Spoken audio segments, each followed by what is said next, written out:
Bonjour et bienvenue dans une nouvelle vidéo. Choisis ton orientation pour bien faire ton choix de futures études. Avec nous, j'ai Jonathan Azoulay, directeur général du réseau GES, acteur majeur de l'alternance en France. Bonjour et bienvenue Jonathan. Bonjour Clémence.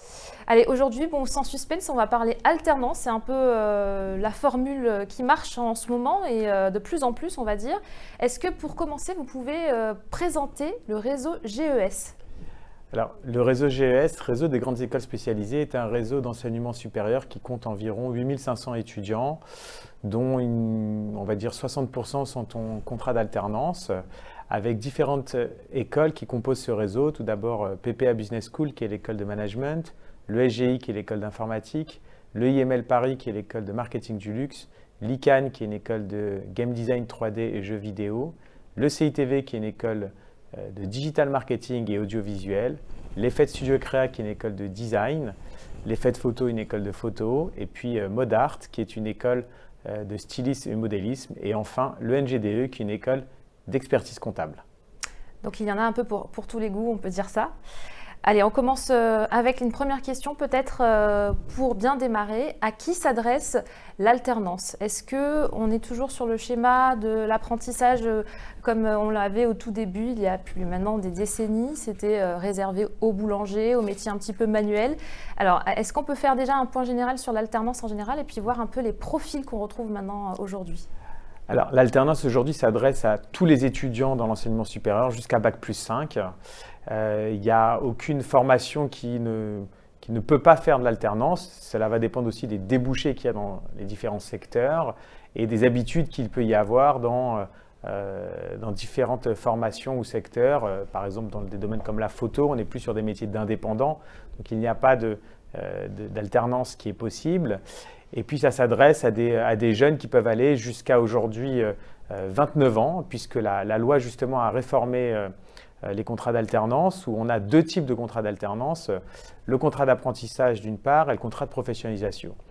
Aujourd'hui, les deux contrats sont assez proches. On va dire que c'est plutôt les modes de financement qui diffèrent un petit peu, mais pour un étudiant, ça ne change pas grand-chose.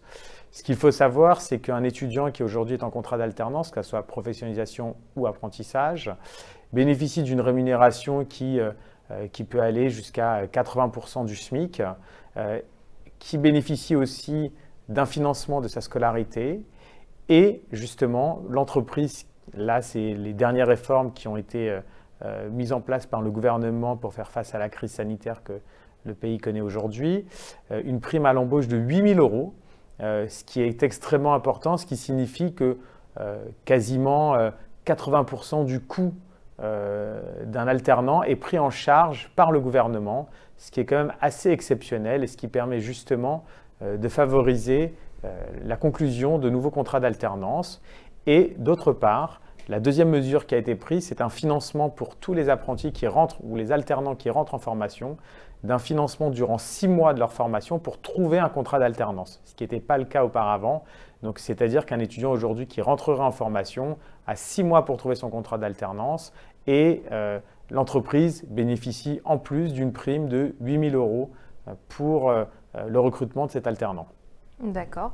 Donc ça, c'est pour l'actualité sur l'alternance, que ce soit, donc vous disiez, le contrat de professionnalisation ou le contrat d'apprentissage.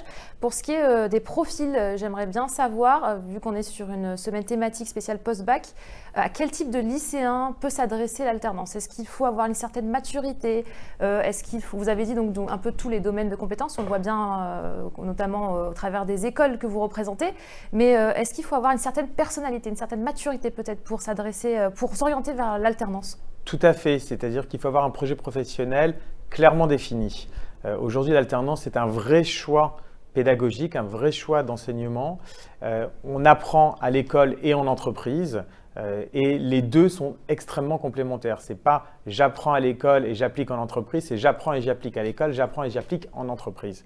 Et donc, il faut effectivement avoir un projet professionnel défini. Si on y va uniquement pour des motivations qui seraient financières, ce ne serait pas la seule motivation parce que c'est vraiment quelque chose d'impliquant, d'engageant, parce qu'on rentre dans la vie professionnelle et donc il faut être prêt à affronter aussi tous les challenges que l'étudiant va avoir. À la fois, quand il sera étudiant, il devra suivre un cursus avec les mêmes contraintes qu'un étudiant qui est en voie classique, avec le même nombre d'heures, les mêmes types d'évaluation, mais il devra aussi satisfaire aux exigences de son employeur avec les contraintes et les obligations qu'il peut y avoir. Et donc, il faut être capable d'allier les deux pour justement que l'alternance soit réussie. Oui, donc il faut savoir effectivement qu'on est salarié quand on est en alternance. Donc c'est vrai que ça met tout de suite dans le monde réel. Notre question, comment trouver son entreprise? C'est quand même la partie qui est la plus stressante pour les étudiants comme pour les parents. Alors, ce que je peux vous dire de l'expérience qu'on a au sein du réseau GES et dans des écoles comme PPA Business School ou le SGI par exemple, on a un service relations entreprises dédié qui accompagne les étudiants tout d'abord à élaborer leur CV, qui leur fait passer des entretiens de simulation, qui organise des ateliers de techniques de recherche d'entreprise et donc qui va les accompagner, on va dire, en amont, avant qu'ils aillent faire passer des entretiens auprès de recruteurs réels. Et puis après, on les met en relation avec des entreprises partenaires, on organise des événements, on va dire plusieurs fois dans l'année, 3 ou 4 fois dans l'année, on organise des événements, ce qu'on appelle des speed meetings, où on a une centaine d'entreprises qui viennent recruter des étudiants en alternance exclusivement. Et on a des entreprises partenaires avec lesquelles on organise des recrutements dédiés qui vont venir sur le campus pour recruter des étudiants. On l'a fait par exemple avec KPMG, avec la société DFM, avec plein de sociétés avec lesquelles on travaille qui vont recruter 25-30 alternants d'un coup sur une même journée, ou sur des speed meetings, on peut avoir quasiment 150 ou 200 offres à pourvoir. Donc aujourd'hui, la problématique, c'est pas… On sent qu'il y a une vraie demande de la part des entreprises d'avoir des alternants, que le coût est assez réduit et donc on constate que trouver des contrats d'alternance, ce n'est pas une chose aisée, mais ce n'est pas quelque chose non plus d'extrêmement compliqué en ces temps-ci par rapport à ce qu'on pourrait penser. Et ça, grâce justement à la conjoncture actuelle que le gouvernement a permis justement grâce aux réformes qui ont été mises en place durant l'été. D'accord, donc vous disiez pas mal d'offres quand même de contrats d'alternance, que ce soit apprentissage ou contrat de professionnalisation. On va un petit peu rentrer dans le détail pour ce qui est des avantages des entreprises. Alors pour notre information, même si cette vidéo s'adresse plutôt aux étudiants, mais dans un premier temps, est-ce que vous pouvez résumer quels seraient les motifs qui pourraient pousser une entreprise à choisir d'embaucher un alternant plutôt qu'un stagiaire par exemple? Alors tout d'abord, il faut avoir un besoin. Ça paraît évident. Mais quand on a des entreprises qui baissent le rideau, elles n'ont pas de besoin et donc effectivement, il n'y en a pas. Donc il faut espérer que la crise ne continue pas encore trop longtemps. Deuxième chose, là, on va dire que les entreprises recherchent des personnes qui ont une certaine maturité, qui vont pouvoir apporter à l'entreprise. Alors effectivement, quand on est jeune bachelier, on se dit mais tiens, mais qu'est-ce que je vais pouvoir apporter? Eh bien, effectivement, il y a des différentes tâches qui s'adressent justement, différentes fonctions qui s'adressent justement à des jeunes bacheliers parce que on va être sur des plateformes téléphoniques, parce qu'on va faire de l'assistanat en gestion, en ressources humaines, sur des petites missions en informatique. Et donc, on a besoin d'avoir des personnes qui vont faire ces petites missions-là et que des étudiants qui seraient par exemple en cycle master eh bien, ne voudraient plus faire parce qu'effectivement, ils sont dans une idée de progression pédagogique. Et donc, il faut vraiment avoir un profil où on est autonome. C'est ce que recherchent de plus en plus les entreprises, surtout quand il y a du télétravail, de la distanciation et donc ils veulent des profils assez autonomes.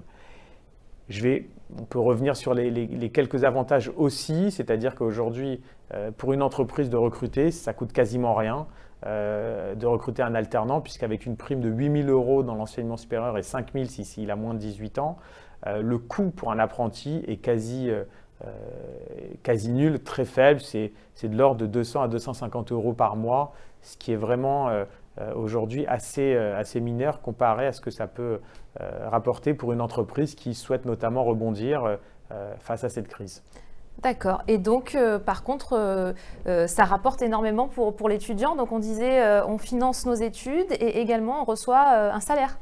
Tout à fait. Alors, vous avez bien sûr, comme vous l'avez dit, la formation qui est financée, puis un salaire qui peut aller jusqu'à 80% du SMIC.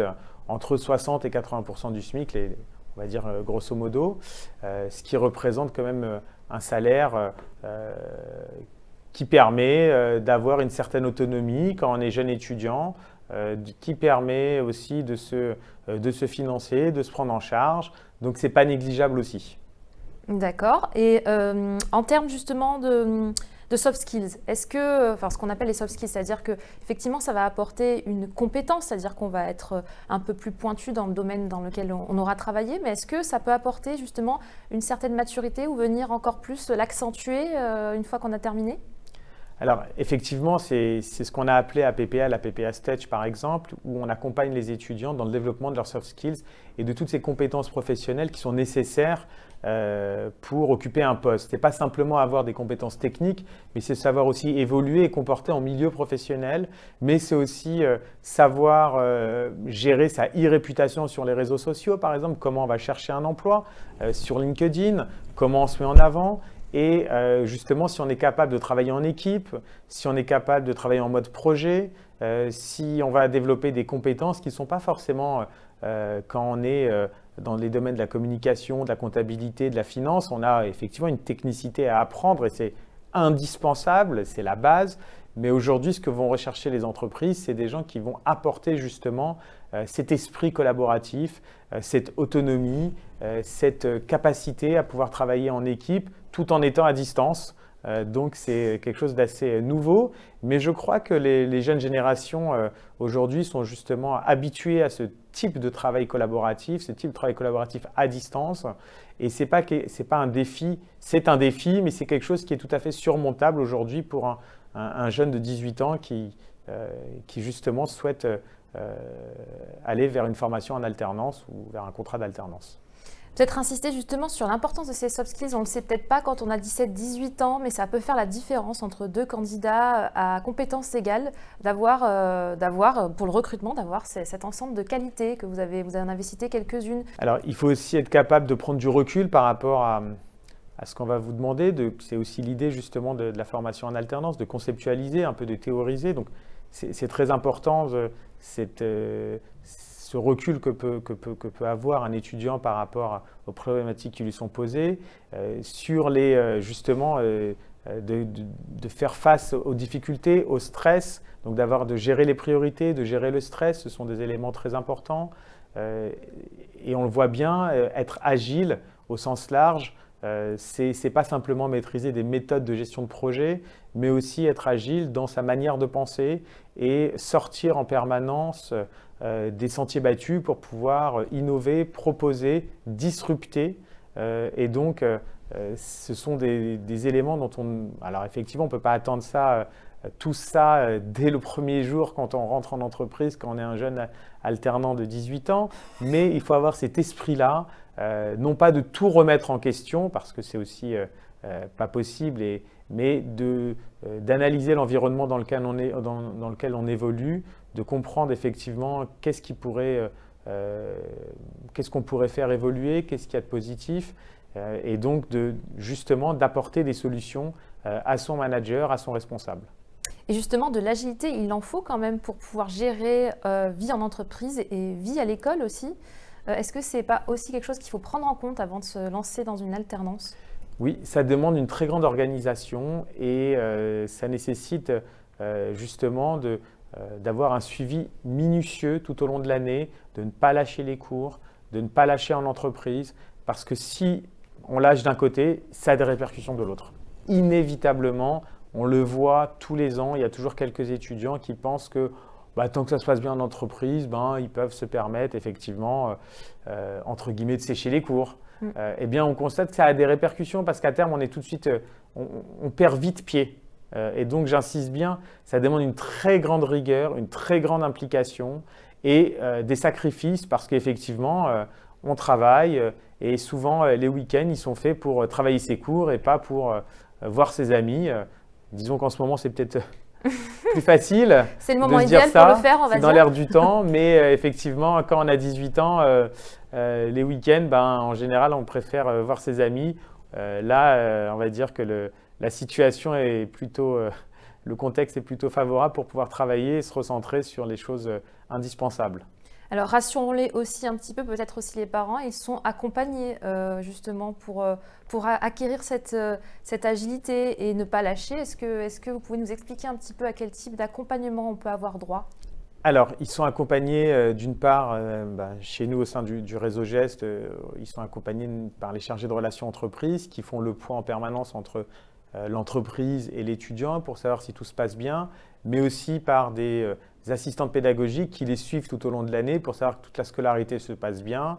Et on fait des points réguliers avec les tuteurs, avec l'étudiant, dès qu'on sent qu'il y a un petit relâchement, hop, de tout de suite faire en sorte que l'étudiant soit pris en charge et de comprendre ce qui se passe, parce que souvent, quand ça se passe moyennement en entreprise, eh bien, l'étudiant commence à lâcher petit à petit. Donc, on a des points réguliers tous les mois, dès qu'on fait des points, pour justement s'assurer que l'étudiant ne perd pas pied et que ça se passe plutôt bien en entreprise. Alors le but de l'alternance, c'est évidemment une insertion plus rapide, ou en tout cas plus efficace. Est-ce que vous avez quelques données par rapport aux chiffres d'insertion professionnelle après le diplôme, après ce dispositif? Ce qu'on peut dire, c'est qu'il y a entre 35 et 40% des étudiants, selon les diplômes, qui poursuivent dans l'entreprise dans laquelle ils étaient. Alors on peut effectivement s'interroger sur le fait que peut-être les 2/3 ne poursuivent pas, mais c'est aussi une volonté, parce que dans beaucoup d'entreprises, eh bien, il y a des postes qui sont réservés à des alternants, donc ça permet d'acquérir une première expérience. Et puis, il y a aussi souvent beaucoup de jeunes qui, une fois qu'ils ont fait 2, 3 ou 5 ans dans une entreprise, ont envie de changer d'entreprise. Surtout quand on est dans des PME, on a envie peut-être d'aller voir des plus grands groupes, de voir comment ça se passe, ou vice-versa, quand on est dans un grand groupe, quand on a fait 3, 4, 5 ans, eh bien on se dit on aimerait bien de voir dans une autre culture d'entreprise, une taille d'entreprise plus petite. Donc il y a de multiples raisons qui expliquent ça, mais ce que je peux dire, c'est que déjà 35-40% dans l'entreprise même, c'est important. Et puis après, ce que je peux vous dire, c'est que 6 mois après l'obtention du diplôme, on a plutôt des taux d'insertion professionnelle qui sont aux alentours de 85% dans l'ensemble des formations. Donc ça montre bien que peu importe le secteur où l'on évolue, qu'une très très grande majorité sont en entreprise à l'issue de la formation, ont un emploi, exercent une activité en lien avec la formation qu'ils ont suivie. C'est aussi ça qui est important. Donc c'est un facilitateur d'emploi, on va dire ça, l'alternance, que ce soit contrat pro ou apprentissage. En tout cas, merci. Je vais vous laisser quelques mots pour conclure sur cette thématique de l'alternance. Allez-y, Jonathan Azoulay.